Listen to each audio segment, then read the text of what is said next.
Starliner Media. Starliner Media presents Music Night at the Majestic with your host, Michael Boswell.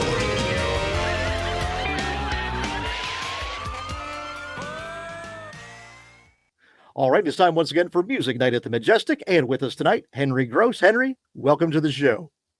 Thank you. You are, without a doubt, one of the most prolific artists that I know.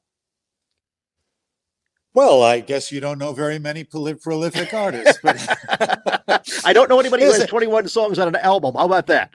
Well, I've usually got 20 or near 20 on all of them, because there is a standard philosophy working in the music business today, which is that, people have no attention span. And maybe that's true to a degree, some people, but a lot of people do. And I think if people are interested in your music, 10 songs every 3 years is not enough. And 20 songs is not enough. And if people aren't interested in my music, one song is too much. So why put together compilations of music to please people who will have no interest in what you're doing? There you go.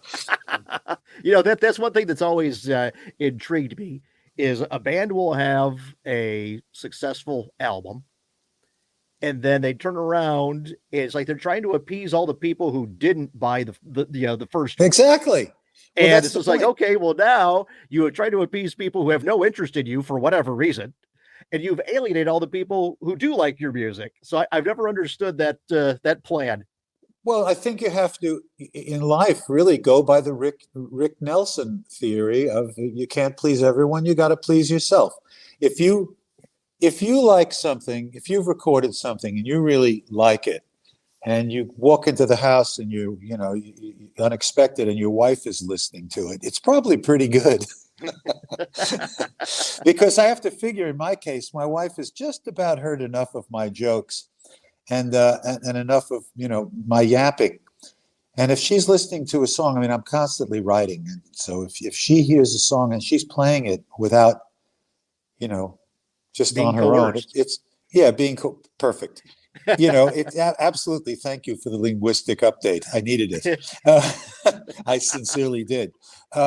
If she's listening to it, it's probably pretty good, and probably other people will like it. So I try and go by whatever, I find myself too, you don't know when you record an album, because the best song you wrote is always the last one you wrote, because it's the one you're closest to. So that's always going to be true. It's hard to discern which are the best ones, and which are the best ones is an interesting question. Are they the best ones if you're playing a show outdoors and there are going to be 5,000 people there? Well, a certain type of song is going to be the best song for that show. What's the best song you could play to an intimate group of 100 or 200 people? That's a very different song, and so and all combinations thereof are different. So this business of that was his big hit is the best. It's one moment in time, one morning's experience. I write almost every day. Well, as we discussed on the show before, records are a snapshot of where that artist is at that point in time. That's exactly right. There are snapshots there, like those little Instamatic cameras. What were those things called? Those little cameras we walked around with, the picture came out the front of it. The Polaroids. The Polaroids. Yeah, that was it. Boy, see how soon they forget. I've been told that those are back. Are they back? Yes. Well, I guess. Well, I'm not going to say the reason, because it's probably obvious to everyone anyway. But Well, to tell you what one thing that strikes me about your songwriting is you incorporate a lot of different influences with it. It's not like I've heard some albums where start to finish it sounds like one long single. Well, And those people are called successful artists because, well, and the reason for that, and this goes, you can take this back to the 60s or the 70s, and it's probably still true today. It's that there's so much entertainment out there of all kinds. And people say, well, okay, Henry Gross, what does he do? Oh, he's like a soft rock artist like Shannon. But what about plug me into something? And what about, a million songs that I've cut that are the furthest thing in the world from that? Some of my stuff is like outlaw country. Some of it is like, I've done Latin kinds of songs, Santiago Rose. I mean, I've done all kinds of, I'm a songwriter. And so I'm not interested in writing a song I already wrote. And what I find, what we all find, and what probably hurt a lot of album-oriented rock, what hurt it, was that you would have a guy had really a great song, and then 9 or 10 or 12 other ones that weren't as good, but sounded sort of like that one. I never got that. Now, there were people that had 3 or 4 big hits in the same genre, and they had very big careers because they, certainly someone that likes the more rock and roll side of me might not like Shannon. And the audience that liked Shannon, of dog lovers around the world and whoever bought it, that audience, that loves that might not want to hear Southern Band or Dixie Spider-Man. So, but I'm interested in all of it. And then, of course, then there's another law in entertainment. Thou shalt not put humor in songs. Everything has to be serious. Everything has to be, everything has to be to a certain image of James Dean, basically, the rebel without a cause. And it's, that's the act that has to be portrayed. And people buy into it, which is why they do that act. And for a long time, it was a great profit maker for large corporations that owned and distributed the records. And now, since it's pretty much changed, and well, they still do, but now somebody with a telephone and a knowledge and an imagination can compete. So you no longer have to go to the man with your hat in your hand and try and and get on your knees and say, "Can I please have $5? Because I'll do anything to make this record. In fact, I'll give you all the profits forever." And even when the government says you can have them back, I'll have to fight you because you're the big gorilla. Even though it's supposed to revert back to you after 56 or 35 years, we're going to say it's a work for hire. So, I'm getting off this, what your question was, but, so to avoid that now, it's probably better than it ever was. Certainly easier to make the music if you want to do the work, or if you want to find people if you're a writer and you can find people in your community that are adept at engineering, those people can put together a studio 100 million times the quality of what existed in the 60s or the 50s, and you can do that for 10 grand. And I'm being really loose with the money because you can make records on equipment for far less. But so the gear isn't the thing so much. I mean, maybe to a degree you need something nice for your voice, but other than that,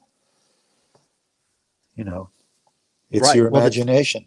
The technology has freed creativity from the constraints of the corporate side. And it's also limited. It's also limited it in the sense that it's become a crutch for people with inabilities to not to learn to overcome those inabilities in terms of their ability to sing or their ability to play their instruments, or their interest in studying what came before them in terms of musical great songs and how they were written and what were the chords and those things. It's, I always say it's much easier to be Captain Beefheart than Paul McCartney. Well, You one of the know, things that we've talked about once in a while, here in the show is technology is a double-edged sword. On one hand, it gives you the freedom to be independent, to make what you want to make, when you want to make it, how you want to make it. The downside is, and this is my opinion, is it can also limit creativity because you can rely on technology to do the things that people used to have to think how to do because the technology of the time limited what was technically capable at that point. well, you can take that a step further to real life. You used to meet a girl and take on the road years ago and take her back to the hotel, and have a nice night with her, an intimate night with a woman. But then I remember that in the late '70s, I was going to have a night like that, but we got to the hotel and I didn't have an extension cord, so she left. I mean, a joke, folks, joke. But maybe not, maybe not.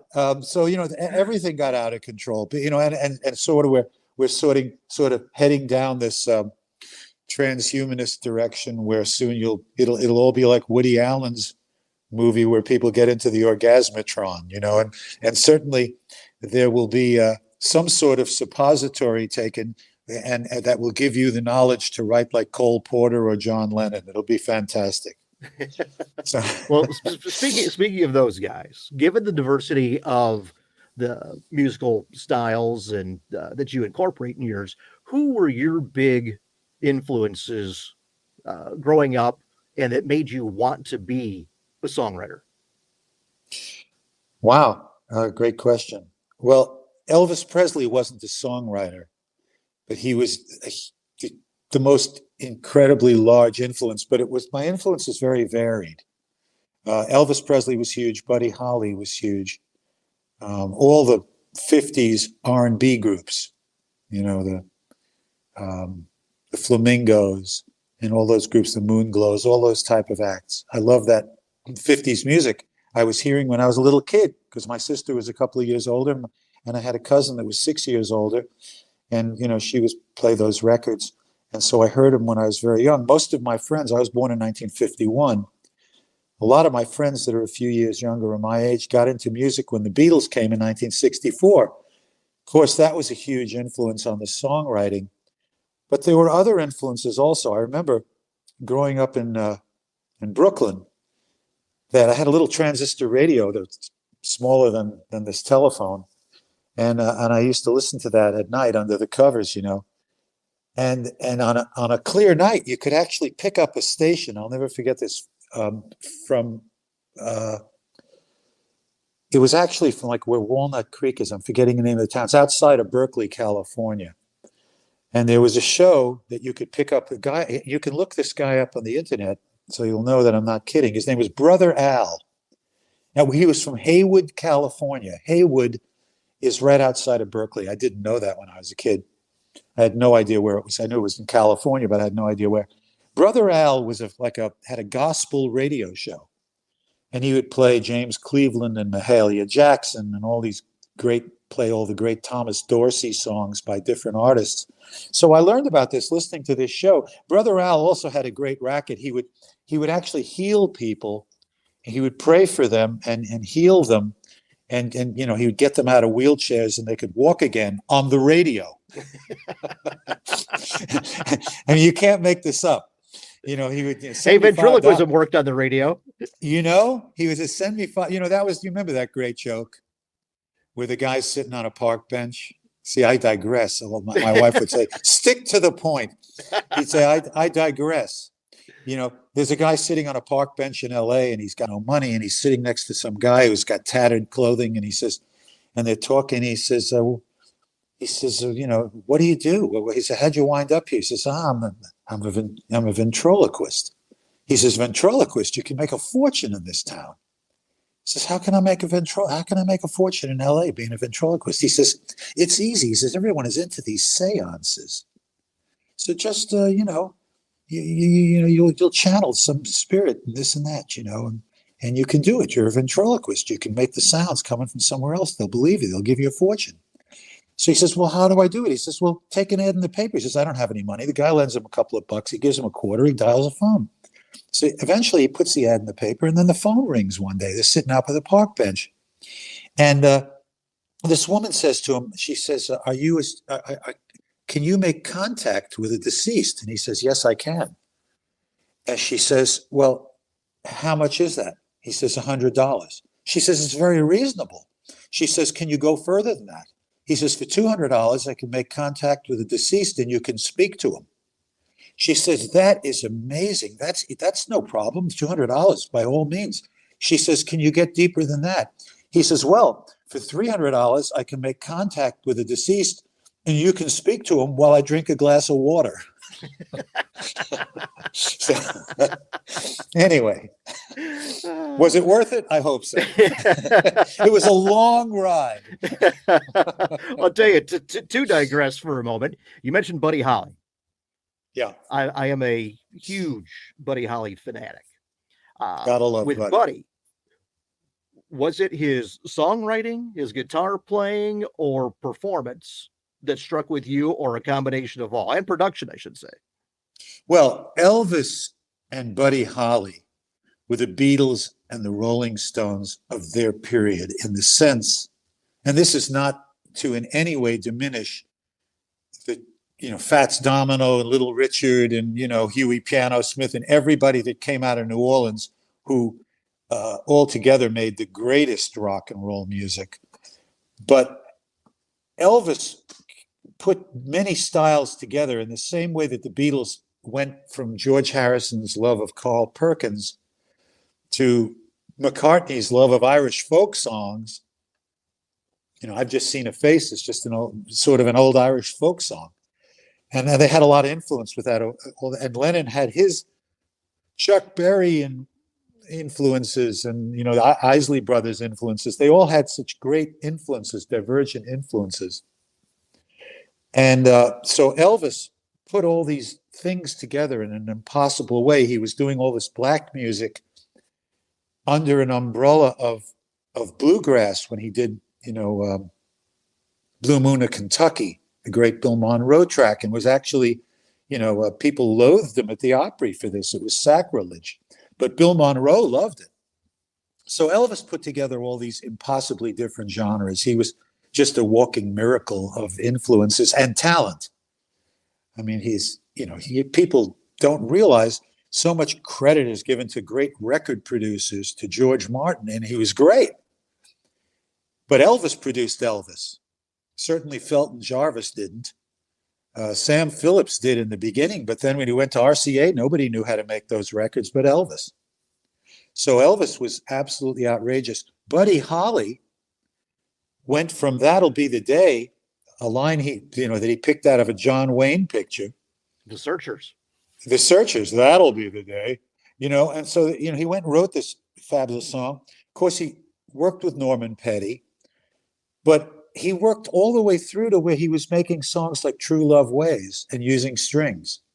So he went, it very much like the Beatles, as an example.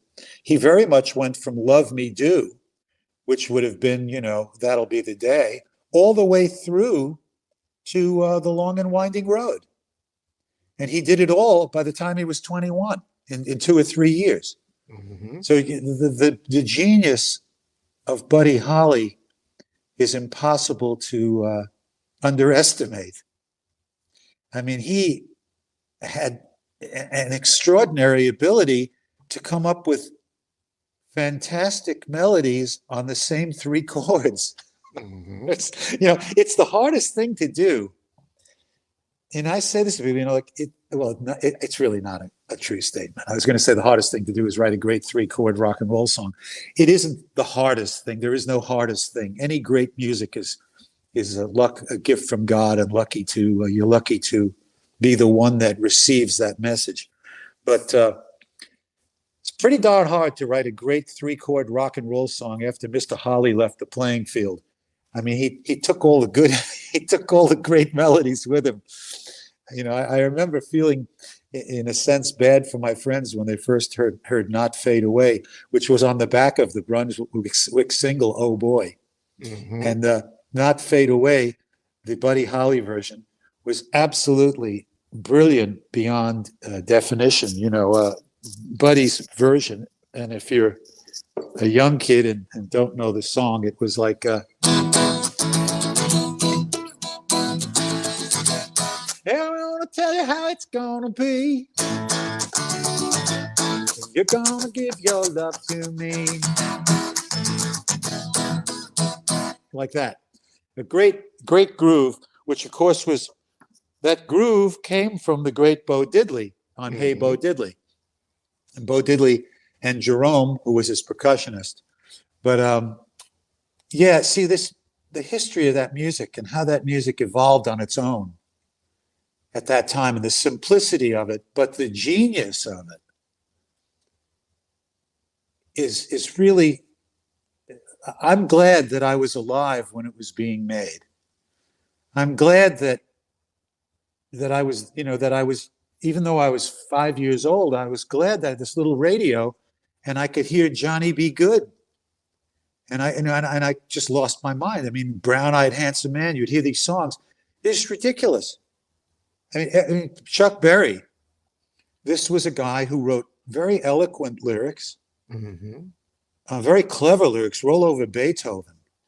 I mean, that's, and even the Beatles got the words wrong. George Harrison sang the wrong words. It's got the rolling arthritis, sitting down at a rhythm review, the rolling arthritis. The Beatles never sang that. Paul McCartney sang the wrong words to Long Tall Sally. He said, Long Tall Sally, she's built sweet. It was built for speed. She's got everything that Uncle John needs. People, they listen, we were fooled by their Britishisms. They were fooled by the Americanisms. So of these great R&B writers, like Otis Blackwell. Absolutely. And so, all shook up, return to sender. I mean, these, and of course, to hear in the still of the night by the, I was one of the founding members of Sha Na Na. Right. And this was when I was 18, and this was an opportunity to go out in front of people and sing all these great songs that I loved, and many of which I was singing in, at clubs when I first started playing, and at parties and things. And I love that music. I certainly, even at my shows now, I'll still every now bring out a ba ba ba ba ba ba ba ba ba ba ba ba ba ba ba ba dang a dang dang a ding a dong ding. So you have to love tell me this, Henry.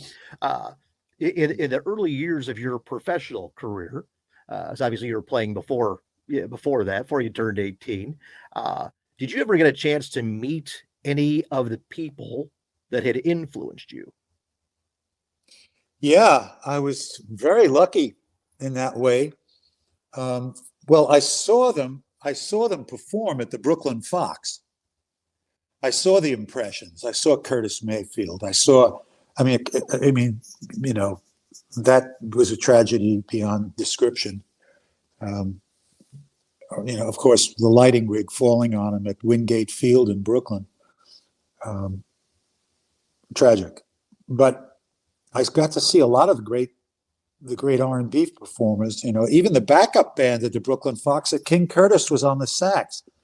I mean, who knows who the drummers were? Who knows who was playing in those gigs? The great musicians. See, rock and roll, when it came in, there were no rock and roll musicians. Those records were made by the best jazz musicians in New York, who were the best jazz musicians. LA and New York had all the great jazz musicians.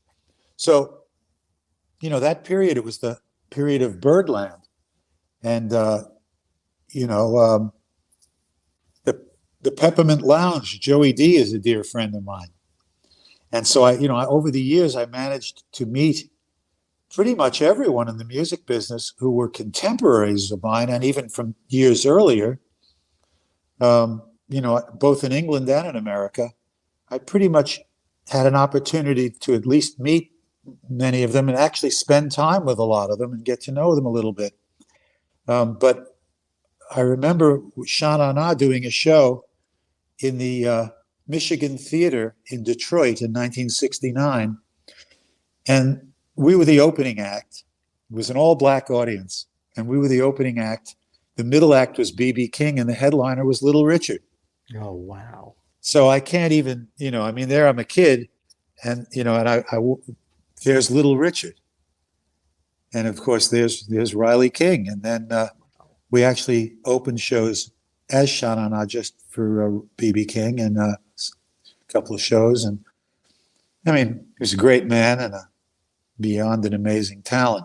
So, and I, those just come to mind right away. But I mean, I met pretty much everyone I ever wanted to meet.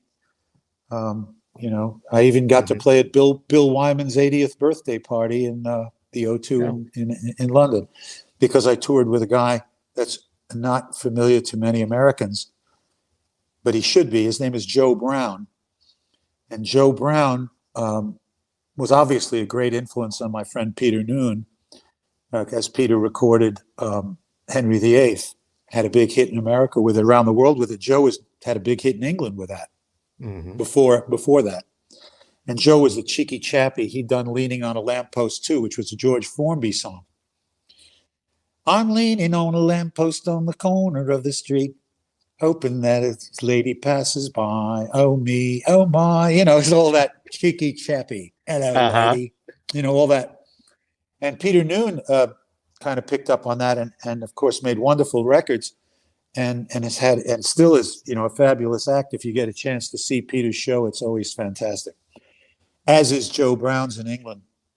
But, so I got, Joe and I did a two-man, I was doing a one-man show around the United States called One Hit Wanderer. And it was kind of a biographical show, a lot about my dad and my relationship with, Brooklyn and growing up and all this.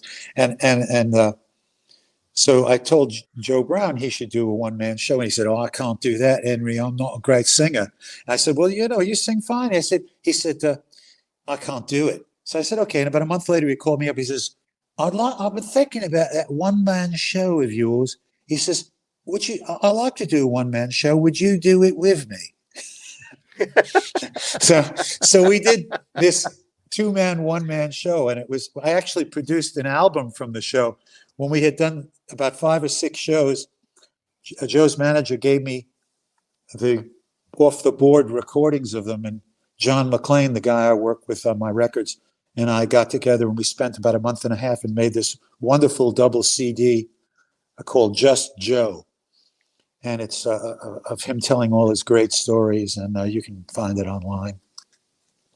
And it's a marvelous, marvelous record, if I do say so myself. Of course, I have a tiny horse in that race, in the interest of honesty. But it really is great, and Joe's great. So anyway, through him, I spent time with Bill Wyman, who was wonderful at the show. Mark Knopfler, met Robert Plant, met all these, you name it, I met him, and spent time with them. And everybody, musicians are great.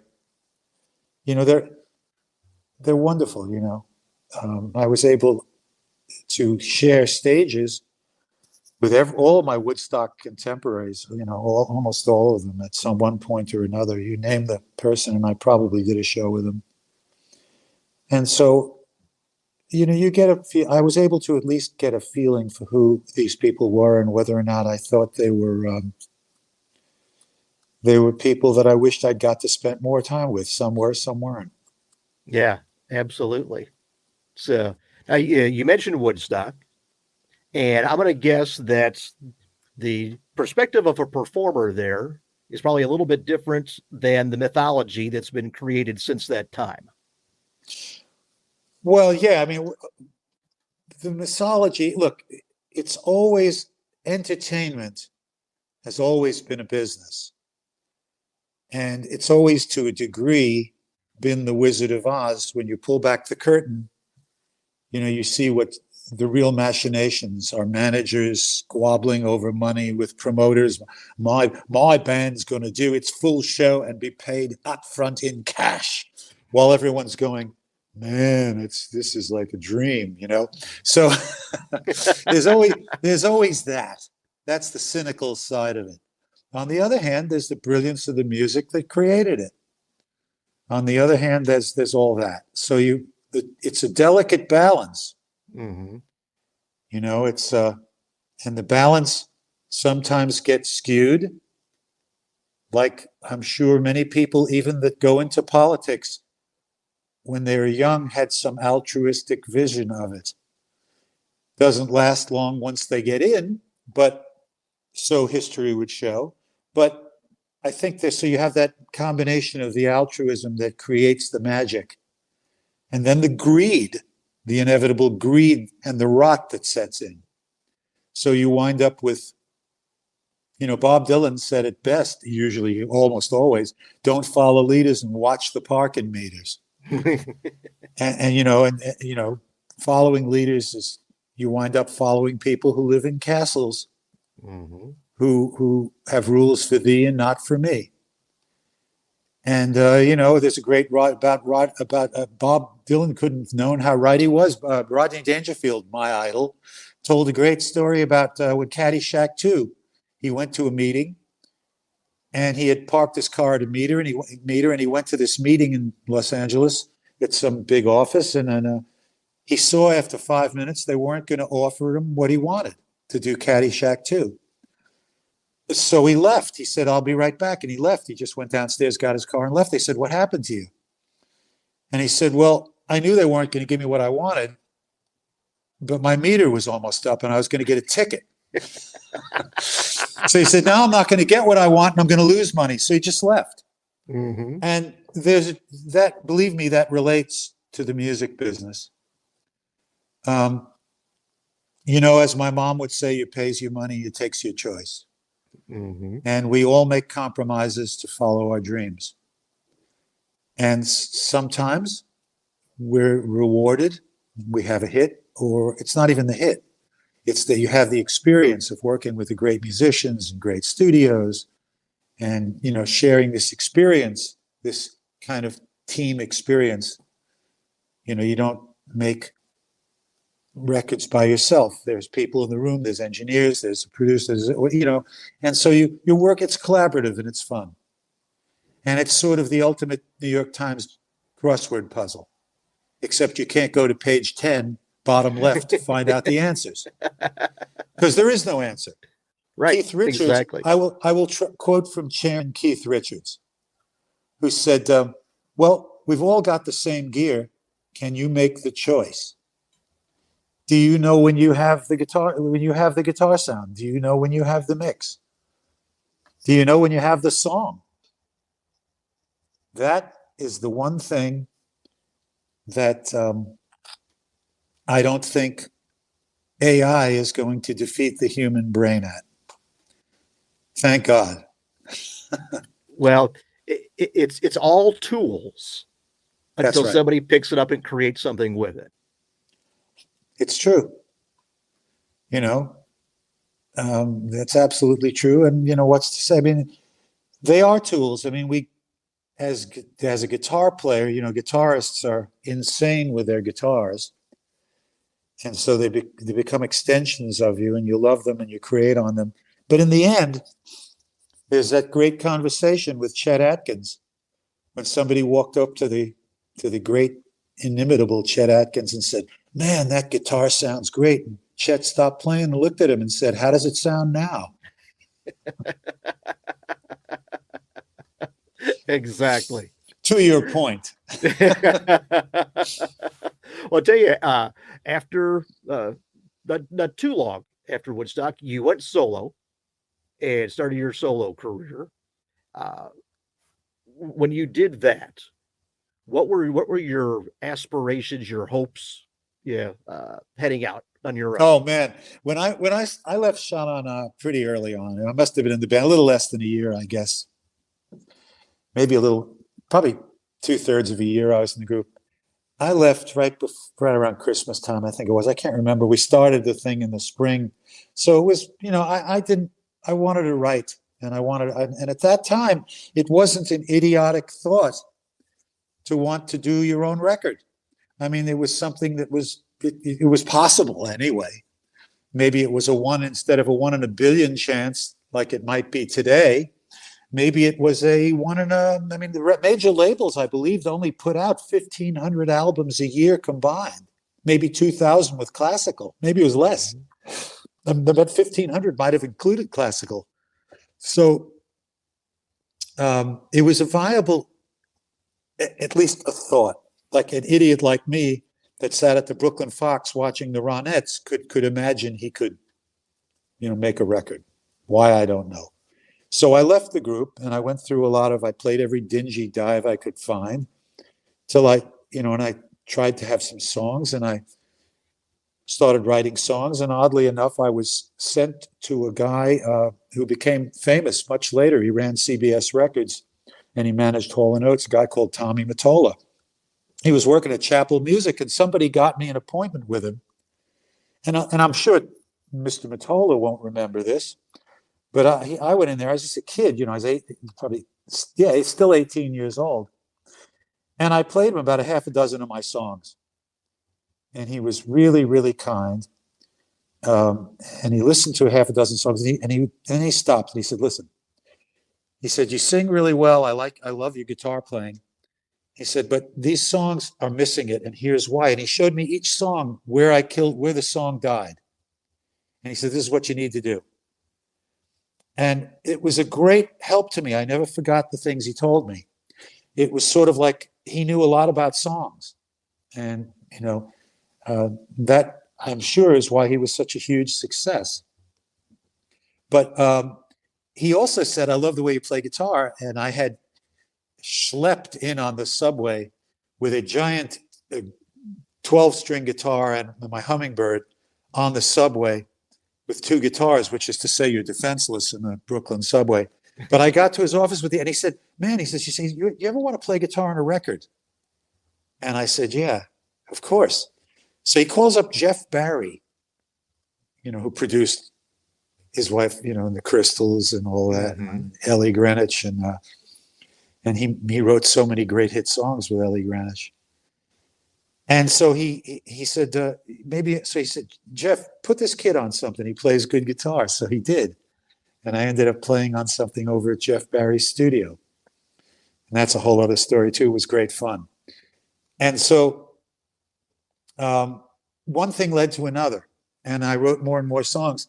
And I finally auditioned, I don't know how, but ABC Dunhill was thinking of signing me at one point.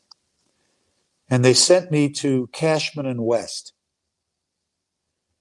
And so at that point, they wanted, just because Terry Cashman had been a writer out there at ABC. So I played for Cashman West, and they called ABC and said, "Yeah, he's great. We'd love to produce him." But I guess ABC didn't want to pay them or something. I don't know what happened. But whatever took place, it didn't work out. So then ABC Dunhill, whoever was running it, sent me for the first time to Nashville to meet Bob Johnston, who was Bob Dylan's producer. And you want to talk about taking a beating. I mean, Bob Johnston was a great guy. And of course, he was Dylan's producer. What more can I say? Right. He also produced Lindisfarne, and I ended up years later having a hit record on Meet Me on the Corner that they had a hit on all over Europe. It was a wonderful song. And so I go down to Nashville. It's the first time I've ever been there. And, Johnston, on the way to the session, he books a session, and Charlie Daniels was on guitar on my demo. I don't have a copy of that session. I don't know what happened to it. But Ken Buttrey was on drums. And it was the aces of Nashville musicians. The guys that played on Nashville Skyline were on this demo. And on the way to the session, I'll never forget this, in the car, Bob Johnston doesn't know what I do. And he's reciting Dylan lyrics verbatim. And I'm thinking to myself, I got nothing for this guy. I mean, we don't need to go to this. He should just take me to the airport. This is I don't care there's no possible downwind coming from the Arctic that's going to make this go down for me. This guy is going, he's singing these lyrics, just tapping on the dashboard of his Cadillac and singing these lyrics, and I'm thinking. Phew. So I get to the session and there's all these guys, and I recognize Charlie Daniels, and this is before he was famous, but I knew he was a big guitar player in Nashville, and here he is in my session. Didn't have his Les Paul. He had one of those Dan Armstrong clear guitars. His Les Paul was being fixed. But anyway, there's a detail that no one cares except the guitar players. But because Charlie had a beautiful sunburst Les Paul. And ironically, we've got a Les Paul record on the wall. Well, there you go. Les Paul is the man who invented multi-track recording. Mm-hmm. Genius. The best thing that ever came out of New Jersey. Except bootleg liquor. But so I went down there, and the session went okay, but my songs were all right. But I saw this guy wasn't going to hear that stuff. This guy was somewhere else, man. He was up in the clouds, and I needed to go home and up my game. So anyway, I'm back at the hotel and I'm really depressed. And I think, man, it can't get worse. And I know this isn't going to work out. He didn't tell me yet, but I know the answer. So I go to this hotel. It's called the Roger Miller Hotel. It's not now. It's called the Maxwell House. But it was like one of those round hotels where your room was like a slice of the pie. Mm-hmm. It was a strange little hotel. So I said, well, I was 18. I thought, this has been a rough day. I'm going to go downstairs and I'm going to get completely mashed.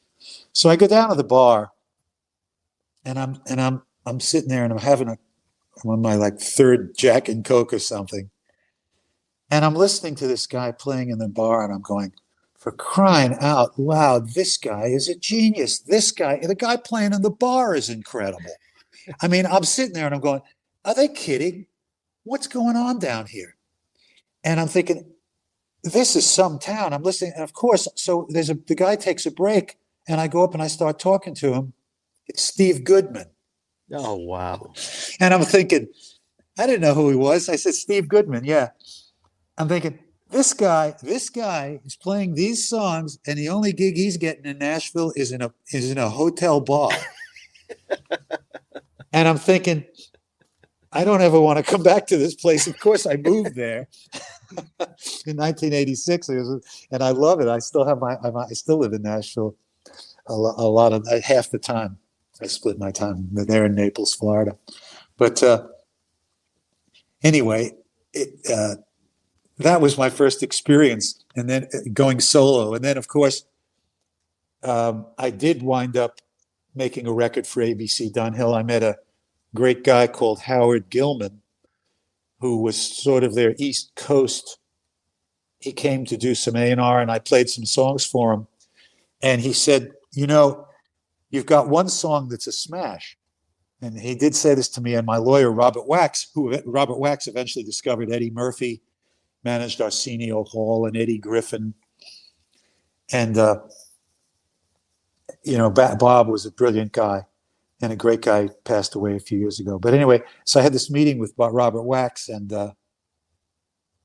Howie Gilman, and I played Howie about 10 songs. And Howie says, look, you got one song that's a smash, but you're really funny. You got great jokes. And he signed me to ABC Dunhill. Now we're still friends.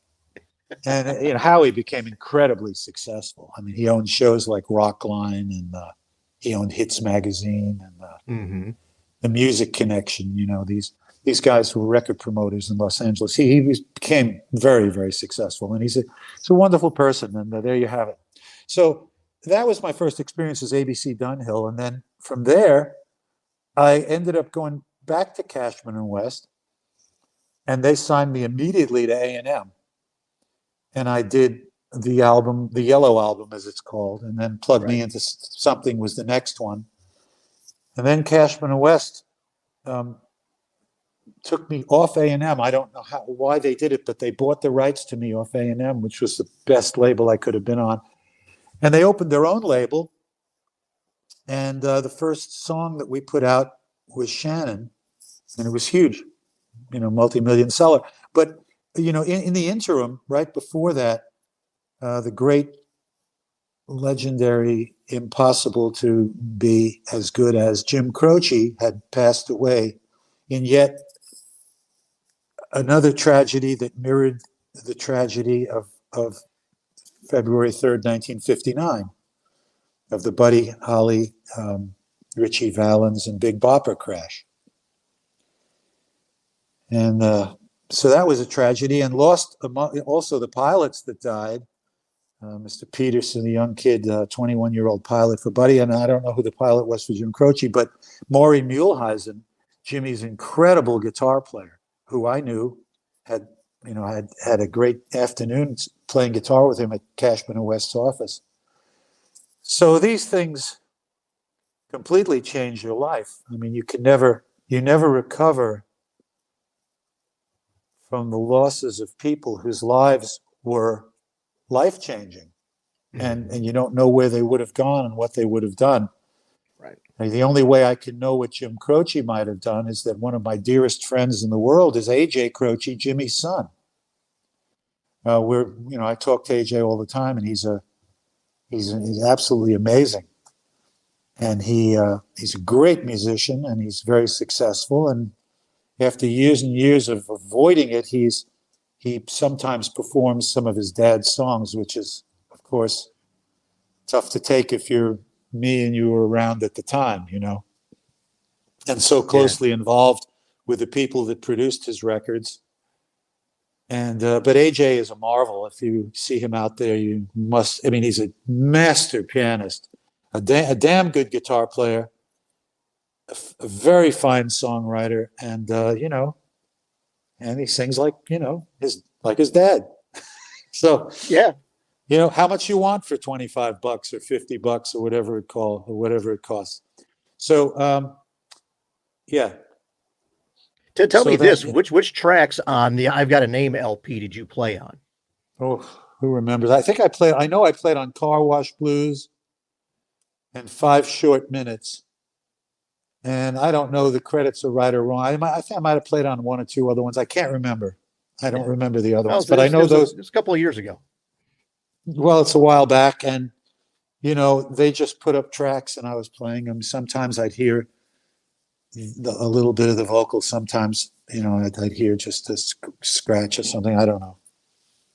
Yeah. Well, I'll tell you, you mentioned Shannon before. I don't want to get into a repetitive that was a great thing for me, because that was all about when I was a kid. I loved the Beach Boys. My mom sang briefly with the Metropolitan Opera Chorus, and she was always in choruses, and she was in the Brooklyn College Community Chorus. She was always doing that. She was a trained musician. She'd been a music major at Hunter College, studied under a woman by the name of Talma, her last name was, who was a brilliant musician. My mom could never stop talking about how wonderful she was. And so I was brought up in this world of classical music. I mean, there was an album that my mom's father always had of Caruso.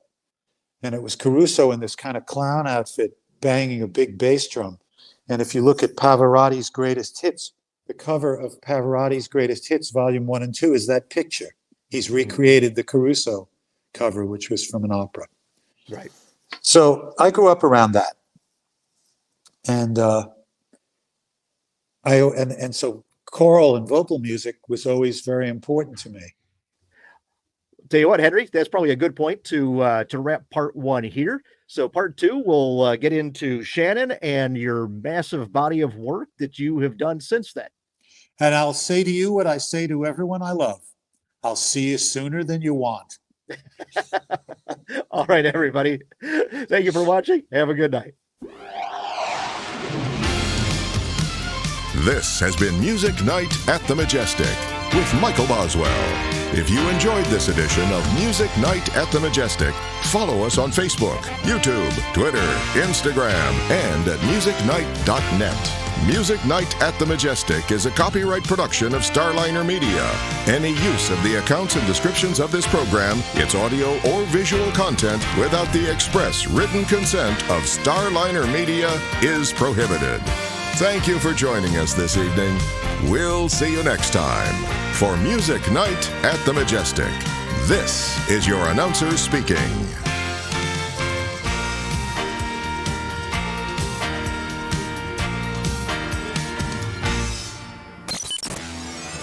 Starliner Media.